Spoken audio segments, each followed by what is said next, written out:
प्रभु यीशु मसीह ने कहा, दोष मत लगाओ कि तुम पर भी दोष ना लगाया जाए। और प्रभु यीशु मसीह ने ये भी कहा, अंधा अंधे को मार्ग नहीं दिखा सकता है, दोनों खड्डे में गिरेंगे, अवश्य है कि वह नाश हो जाएंगे। तो आज होगा नया खुलासा, नई बातें, नई सच्चाई। बहुत से लोग जानते होंगे और बहुत से लोगों को पता भी ना होगा, परंतु आज जो जानते हैं अच्छी बात है कि वो जानते हैं, और जो नहीं जानते हैं कि वो भी जान जाएंगे। कबीर ग्रंथवली की पुस्तक में लिखा है 20:14 में मिलेगा। तो चलिए जानते हैं राम रहीम के भक्त संत कबीर क्या कहते हैं। और जो कोई मेरी वीडियो को देखे, परमेश्वर के वचन को सुने, तो अंध भक्त रामपाल के चेलों तक कृपया करके मेरी वीडियो को जरूर पहुंचाना। तो मनुष्य तो वफादार नहीं है, परंतु एक जानवर जो कुत्ता होता है अपने स्वामी के लिए वफादार होता है। जब घर में कोई कुत्ते को पालता है तो अवश्य है कि उसके गले में पट्टा डालकर उसको बांध कर रखता है। और जब कोई अनजान आदमी आता है तो वह चिल्लाने लगता है, भौं भौं करने लगता है। इसका सही अर्थ है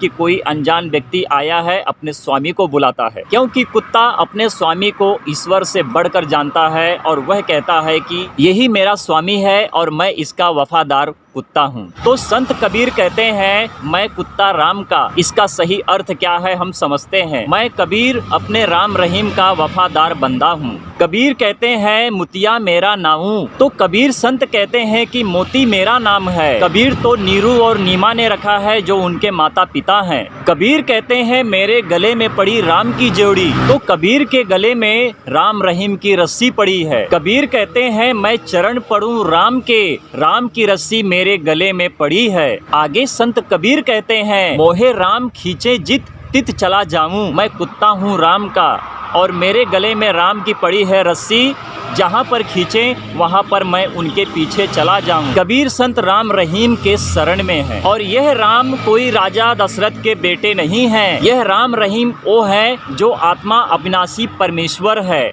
और वही अविनाशी परमेश्वर यहोवा प्रभु है। तो यहोवा प्रभु की शरण में संत कबीर दास है। जैसे संत कबीर ने कहा कि मैं राम का कुत्ता हूँ, जित खींचे तित मैं चला जाऊं। तो अंध भक्त संत रामपाल के चेलो, तुम सुनो, तुम यहोवा परमेश्वर को शैतान और दोगला कहते हो, और उसी यहोवा परमेश्वर की शरण में संत कबीर दास हैं। जिसे तुम कहते हो कि संत कबीर दास परमात्मा है, वही परमात्मा अपने आप को कहते हैं कि मैं कुत्ता हूँ और राम की शरण में हूँ। अभी भी समय है, प्रभु यीशु मसीह के नाम से परमेश्वर यहोवा से क्षमा मांग लो। प्रभु यीशु मसीह के पास आ जाओ और तुम्हारा उद्धार हो जाएगा। क्योंकि जिसे तुम कहते हो संत कबीर दास को परमात्मा, वही यहोवा परमेश्वर की शरण में है, जिसे कहते हैं कि मैं राम का कुत्ता हूँ और राम की रस्सी मेरे गले में पड़ी है, जित खींचे तित चला जाऊं। क्योंकि हम मसीह विश्वासी क्रिश्चियन ईसाई जीवते परमेश्वर के पीछे चलते हैं और जिंदा खुदा यहोवा की इबादत करते हैं। प्रकाशित वाक्य अध्याय 22 वचन 15 में लिखा है, प्रभु यीशु मसीह का उत्तर देना, पर कुत्ते, टोन्हे, व्यभिचारी, हत्यारे, मूर्ति पूजक और हर एक झूठ का चाहने वाला और गढ़ने वाला, वही परमेश्वर के राज्य से बाहर रहेगा। तो प्रभु यीशु मसीह ने ऐसा क्यों कहा?